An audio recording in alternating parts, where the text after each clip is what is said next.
Las medidas más comunes de la contabilidad para medir el rendimiento de la empresa son, por un lado, el ROE o el retorno sobre el equity, ¿sí? Y por otro lado el ROA o el retorno sobre los activos, los assets totales de la compañía. Son muy fáciles de determinar. El ROE se calcula dividiendo la ganancia neta de un estado contable por el patrimonio neto, o sea, el capital de los accionistas, y el ROA se obtiene dividiendo esa ganancia neta final del estado de resultados contables dividido los activos totales de la compañía. Como podemos apreciar, no son lo mismo, ¿no es cierto? Una tiene que ver con el rendimiento de los accionistas o el patrimonio neto, y la otra tiene que ver con el rendimiento total de la empresa, es decir, pagar tanto a los accionistas como a los bancos o instituciones financieras con las cuales nos hayamos apalancado oportunamente. El problema en realidad no son estas medidas, sino que son de dónde parten las mismas. Y las mismas parten de la contabilidad tradicional. Esta contabilidad tiene tres problemas importantes. Una es la arbitrariedad de los criterios contables. Dos es no tiene en cuenta el tiempo. Y tres, mezcla los costos operativos con los costos financieros. Con relación al primer problema de la contabilidad, ¿sí?, los costos de las mercaderías vendidas pueden registrarse mediante tres criterios. Primero entrado, primero salido, o FIFO, First In, First Out, ¿sí? Último entrado, primero salido, LIFO, ¿sí? Last In, First Out, o precio promedio ponderado. Para ver esto vamos a verlo con un pequeño ejercicio, ¿sí?, en donde vamos a comprar 8 unidades de la mercadería A a 50 quetzales. Luego compramos 15 unidades de la misma mercadería, ¿sí?, a 60 quetzales. Y finalmente vamos a comprar 9 unidades de la misma mercadería a 70 quetzales. De acuerdo a esta información, es el cuadro que vemos en pantalla. ¿Qué pasa ahora? Los costos son distintos según los momentos. El problema en realidad es cuando vendemos. Y decimos que si vendemos 25 unidades de las 32 que habíamos comprado a 90 quetzales, no es lo mismo costear por FIFO, por LIFO o por PEPS. Esas 25 unidades representarán para nosotros un ingreso de 2.250 quetzales. Pero ¿cuál es el costo de las mismas? Para ello tomaríamos nuevamente el cuadrito que vemos en pantalla y decimos que si trabajamos por FIFO van a salir 8 unidades a 50 quetzales, ¿sí?, más 15 unidades a 60 quetzales, más las 2 unidades restantes a 70 quetzales. Todo ello, si sacamos la cuenta, nos da un costo de 1.440 quetzales. Comparado con un ingreso de 2.200 quetzales, nuestra ganancia, según FIFO, es de quetzales 810. Vamos ahora con LIFO, el otro criterio de costeo.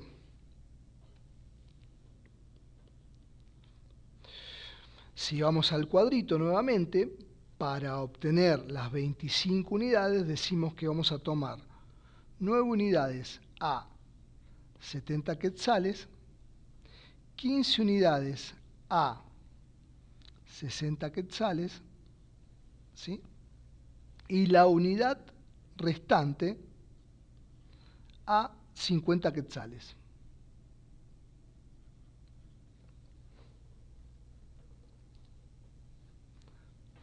¿Esto qué me da? Esto me da que el costo, según LIFO, sería de 1.580 quetzales.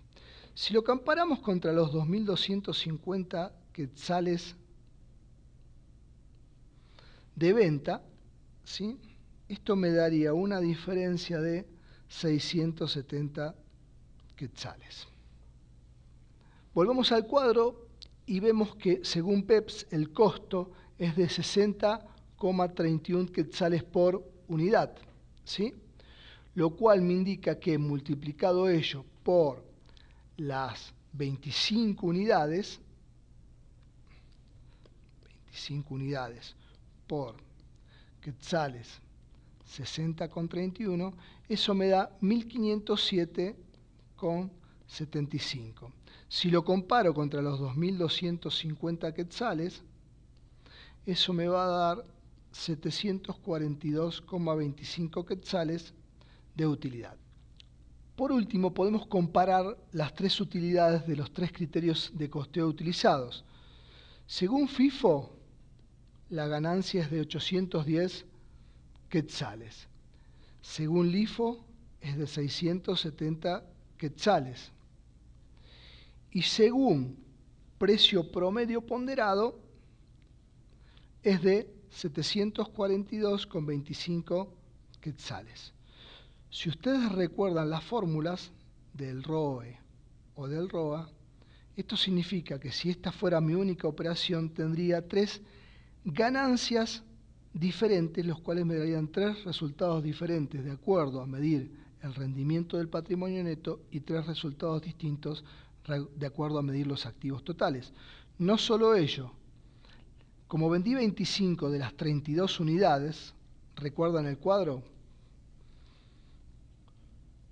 Eso me significa que las 7 unidades restantes a las 32 van a quedar valuadas a distinto valor según los tres criterios de costeo utilizados. Por lo tanto, también voy a tener problema en el denominador de las fórmulas, que son los activos y el patrimonio neto.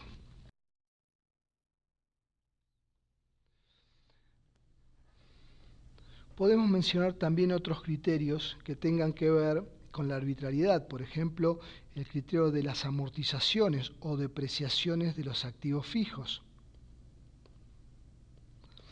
Según el cuadrito, ustedes pueden ver que yo tengo dos criterios, un sistema de amortización o depreciación lineal y uno acelerado.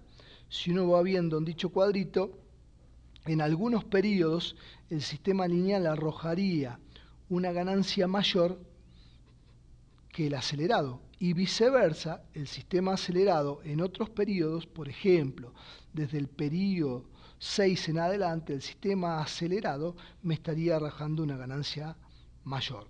Esto tiene que ver con la amortización o la depreciación de los activos fijos. Ustedes saben que en las industrias se utiliza mucho el criterio acelerado para castigar a los mismos.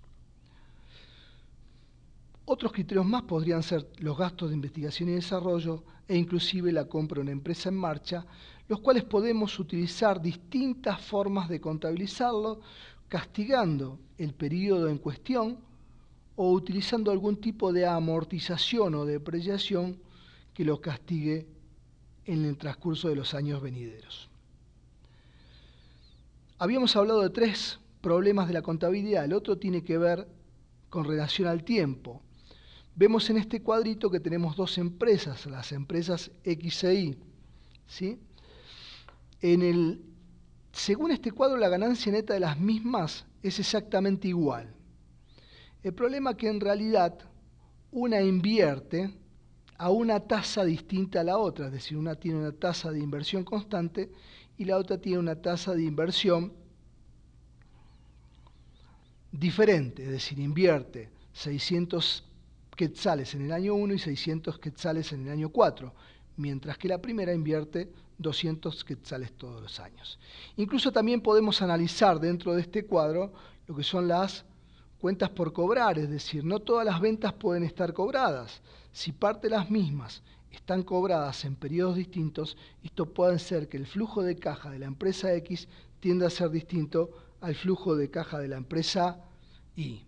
Si lo volvemos a poner en un cuadro, ¿sí?, y hacemos todos esos ajustes de las depreciaciones, las inversiones y las cuentas por cobrar, quizás a lo mejor no cambie el acumulado del resultado, pero si esos resultados, cada uno de esos periodos, los descontamos, como se puede ver en pantalla, y los llevamos a valores presentes, según el último cuadro vemos que el flujo de caja descontado de la empresa Y es de 323 contra 211 de la empresa X.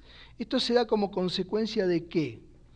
De que la empresa Y se manejó mejor con sus ventas, puesto que en realidad tuvo cobranzas más eficientes, tuvo dinero más corto que el de la empresa X y aparte gastó en mejor forma. Por lo tanto, dicho esto, vemos que el tiempo no está contemplado en la contabilidad, pero sí en un flujo de caja descontado. El último punto a tener en cuenta era la mezcla de los costos operativos con los costos financieros. Como vemos en la presente tabla, tanto la empresa X como la empresa Y, ¿sí?, tienen exactamente la misma cantidad de activos. La diferencia entre ambos es que la empresa X se financia en un 100% con capital propio y la empresa Y toma un 50% del capital total de capital ajeno. Venden exactamente lo mismo, gastan exactamente lo mismo, los costos son exactamente iguales, pero una paga intereses en función de ese endeudamiento. Con lo cual, si yo mido la empresa X, como ustedes pueden observar, según el retorno sobre los activos, vemos que tiene un 10% de retorno sobre los activos totales y la empresa Y tiene un 8,5%. Mientras que si las mido en función del retorno sobre el patrimonio neto, la empresa Y arroja un 17%, mientras que la empresa X arroja un 10%. Esta forma diferente o estos números distintos de los retornos se dan a consecuencia de que hay una mezcla de costos operativos con costos financieros que debemos tratar de solucionar. Para ello, a la ganancia neta final de cada una de las empresas le vamos a sumar los intereses pagados en función de que los mismos no son una cuestión operativa, tienen que ver con el apalancamiento de la empresa, es decir, tiene que ver con lo que yo pago en función del dinero que me prestan. No tiene que ver con ventas, no tiene que ver con compras, no es operativo. Y también le voy a restar el escudo fiscal, que es la ganancia que tengo por pagar menos impuestos en función de esos intereses. Es decir, los intereses, como ustedes pueden apreciar, se deducen de las ganancias. Eso hace que en realidad la ganancia antes de impuestos de la empresa Y sea menor que el de la empresa X, que no tiene deuda. Al tener una ganancia menor antes de impuestos, lógicamente pago menor cantidad de los mismos. Al pagar una menor cantidad de impuestos, tengo un beneficio fiscal, que no es operativo, puesto que en realidad se consigue en base al apalancamiento. Quiere decir que si a la empresa Y le sumo los intereses y le resto el escudo fiscal, yo puedo arrojar un flujo de caja neto operativo llamado NOPAT, Net Operating Profit After Taxes, que me va a determinar que el mismo va a ser igual para las dos empresas. ¿Qué quiere decir esto? Que el flujo de caja neto operativo de la empresa X es exactamente igual al de la empresa Y, porque venden lo mismo, gastan lo mismo y pagan la misma tasa de impuestos sobre las rentas. Nada más que la empresa Y se financia en un 50% de capital propio y un 50% de capital ajeno.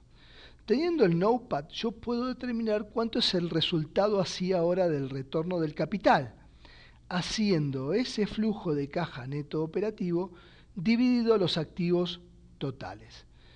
Si tomo el NOPAT, como ustedes ven, de 3.000 quetzales y lo divido por activos de 30.000 quetzales, eso me va a arrojar un 10% de retorno para ambas empresas. Quiere decir que la empresa X es exactamente igual que la empresa Y operativamente hablando y por ende tienen ambas el mismo retorno.